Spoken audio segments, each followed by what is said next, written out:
Ever since I first laid eyes on the Shadow House series, I was immediately in love with it. The unique style to it, the mysterious feel of this house of shadows that all have living dolls at their side that serve as their faces. It was a truly intriguing and mysterious concept that slowly over time reveals things that makes that intrigue build and build as to what's going on behind the scenes. And as we finished up the first season, I needed more. I craved it, I wanted it, and thankfully we had a second season announced. And now while I have my misgivings of the second season, I truly adore this property and cannot wait for more. But this is my review of the second season of Shadow House. I will put a pre-warning here. I will be going over some concepts that were revealed in the first season that I really can't speak on the second season without them. So you have a warning here, some soft spoilers for the first season. If you want to check out, I have a first season review out there if you want to go into it completely blind. But with that said, let's jump into my review of Shadow House second season. For those that are fine with first season spoilers, a brief idea of what we're getting into here is that we have this house that has these Shadow House family members inside of it. And each one of these family members is assigned what they call a living doll. Because these shadows are literally a shadow with clothing on them, they have no faces to give their expressions. So they have these living dolls that are always at their side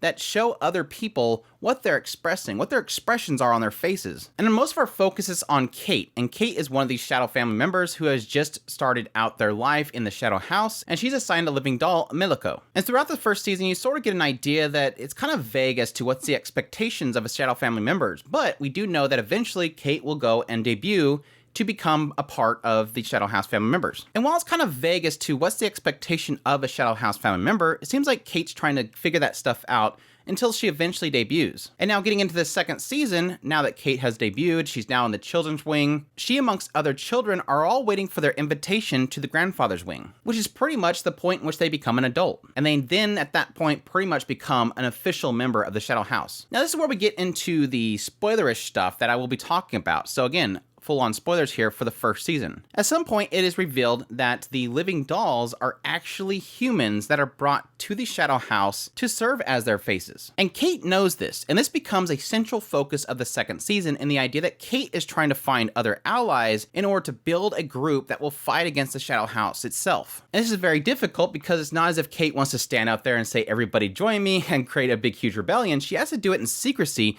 so that she can build enough people that she could actually defend herself. The other two aspects of the story in the second season is Barbara, who's a part of the Starbearers team. And through Barbara's perspective, you're getting a lot of sense as to what is expected of the Starbearers and what they're trying to cover up at this current time, which is the other element of this season, which is the cloaked figure that has suddenly appeared. They're causing problems in the background, and it's up to the Starbearers to kind of clean that up. And of course, since what happened in the first season, Kate is in their focus. So my thoughts on Shadow House second season. I absolutely love this season. Now to get my issue out of the way. For those unaware, they essentially created the first season of Shadow House without an expectation of a second season. So a lot of information that we received in the first season was kind of pulled from that second season story into the first season. So one of my few issues that I had with the second season that it felt like they were retreading ground quite often. Suddenly characters would be talking about concept that we already kind of knew about, and it was all because again, they pull a lot of information into the first season. But that issue aside, I absolutely love the second season. There's multiple reasons for that. Honestly, every single time I think this writer has revealed all their cards and what is kind of playing in the background, they reveal new ones. Concepts and mechanics that are natural in this world creates intrigue as to what we're going to have next. To give an example, the concept of being a child of the Shadow House and their eventual lead up into them becoming an adult is a huge fascinating aspect of the storytelling. Their birth, their debut, what's expected of them, what's the rules within this house itself, how do they keep everybody in check? All these little things that it sort of lays out are really fascinating. It's sort of putting it within the context of our reality and our world, but at the same time having all these things in the background that is essentially manipulating it that's kind of probably all set by Grandfather himself. And watching this story play out and watch as Kate slowly unravels the mysteries behind this house itself while at the same time keeping what she's doing a secret. It sort of becomes tragic because obviously you are seeing the truth behind of how things are being run and how everybody is technically manipulated. Getting into Grandfather's coffee and exactly how that's affecting the living dolls within this house. Stealing away their humanity all for the gain of Grandfather. And seeing how this is essentially the driving force of the characters is really saddening. But at the same time, I love it. Like every single bit of it. Every time they bring up something, I just eat it all up. All within a beautifully portrayed show. I cannot express how much I love the theme and the style in this show. Very gothic, very Victorian look to everything. And I think all this could not be done without really fantastic characters. And I'll be brutally honest, the first season I was driven by Emilico. Emilico was like the sunshine upon a dark gothic theme. In this season, we've seen such substantial growth in Kate as a character, as mainly the main protagonist alongside Emilico. Because they are Shadow and Living Doll, they sort of tell their own stories parallel to each other. And the amount of growth we've seen in Kate was something I think we truly needed. She had a great moment at the end of the first season, but now we're really seeing her grow. And of course, we had all these other characters on the side. John is a good boy. John is just a good boy. The selfishness of Luis. And yes, technically Patrick and his inner conflict and the idea that everybody believes he's driven by his own living doll. They all have their own driving force, and I feel like as if each one of them is sort of taking their own path on this branching storyline that I can't wait to see how they all merge. And then yes, technically getting to the Star Bearers, mainly Barbara. I was a little frustrated with Barbara. Honestly, throughout this entire season, it felt like Barbara was just kind of this carrot on a stick. We kept hinting at something about her past over and over and over again until eventually we get into her.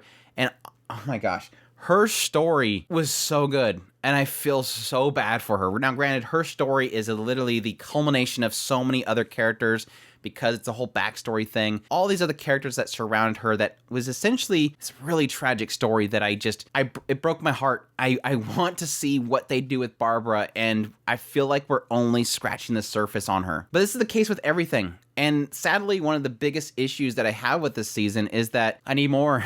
I so need more. It really feels like the first season was a mistake in how they ended it because they pulled so much from the second season just to give it some sort of conclusion that you wouldn't be, to give you something to chew on to finalize that first season.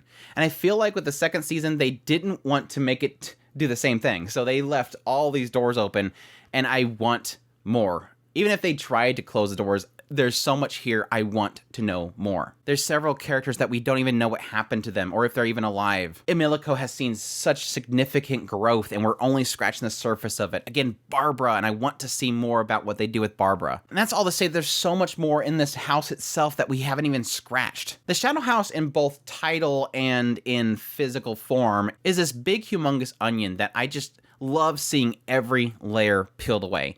And I cannot get enough of the intrigue, the character moments, and how much is built within this world with its mechanics that I cannot get enough of, and I cannot wait to see more of. I truly beg for a third season of this series because I just can't get enough of it. And Cloverworks themselves have been doing a fantastic job, both visually and pulling off the aesthetic with some really cool action scenes here and there. I highly suggest checking out Shadow House if you've not yet, and if you've watched the first season and you're wondering if you watched the second season, by all means jump into it. This is kind of one of those shows that I cannot do justice because I don't want to spoil things as much as I just technically spoiled the first season. Again, I couldn't really talk about the second season without getting into the first season. But I hope you enjoy this review. If you did, make sure that like button down below, comment, let me know what you thought of this whole series if you're gonna be checking it out. Additionally, if you've not already, make sure that subscribe button so you get all my content. I do news, reviews, first impressions. If it's anime, it's pretty much here. Additionally, if you want to support the channel more, we have a Patreon link, a tips link, and a super thanks button down below.